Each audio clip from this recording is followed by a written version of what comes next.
Welcome back, everybody. It's time for Module 7. And in this module, we're going to do a few really important things to help the learning for the entire course stick and to get you started on implementing one of these models in the business you're running or currently planning or hoping to get underway. But first, there's a key question I always get asked. Can you do this for every startup or every business? So let's turn this into a little quiz. Could the customers fund a new restaurant startup? Could they fund a biotech business seeking a cure for pancreatic cancer? Could they fund a new electric power utility to build a dam and a hydroelectric power plant? What do you think?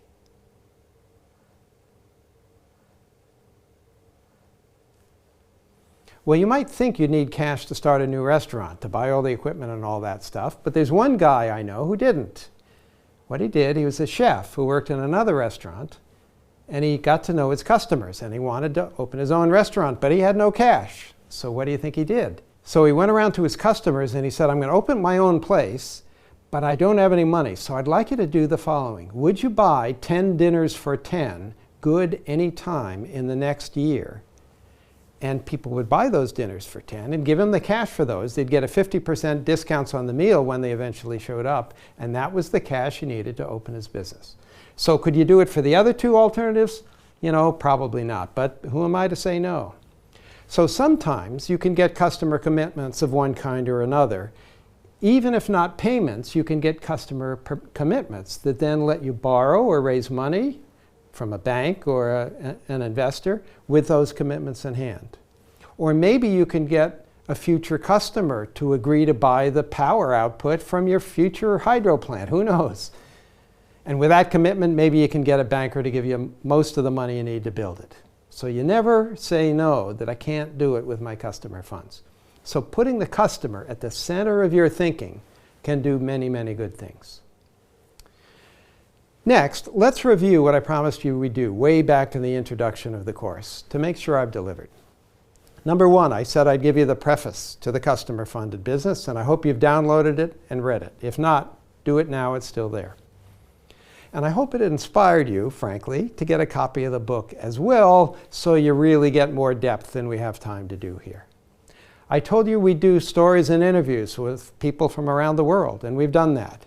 I told you you'd get some inspiring examples, including companies like Budget Places and Funnovation and Nakin Wines that are not in the book.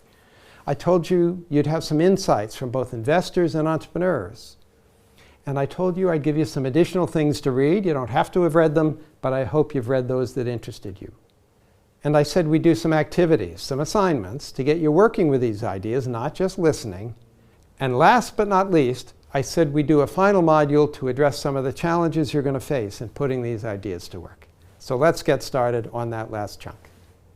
First, as you now know, there's an entire chapter 8 in the book that deals with 3 issues. When to use each of the models, how to use each of the models, and the pitfalls you're likely to encounter.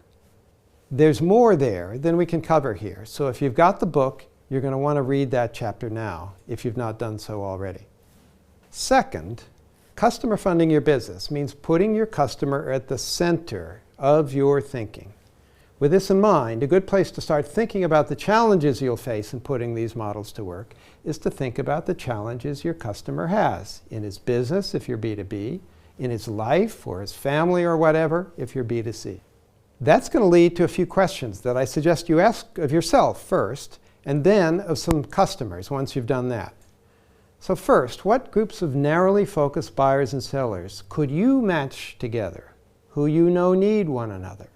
Second, why might it be in your customer's interest, their interest, to pay sooner, paying in advance? I don't mean discounts, I mean real benefits, like getting something special, like free delivery and other benefits at Amazon Prime. Third, for what might customers be happy to subscribe? Fourth, why might a subscription be better or easier from them than buying what they need in the normal way they buy it? Fifth, how might you introduce scarcity into your business idea? 6, what service might you bottle as a product and change a service into a product?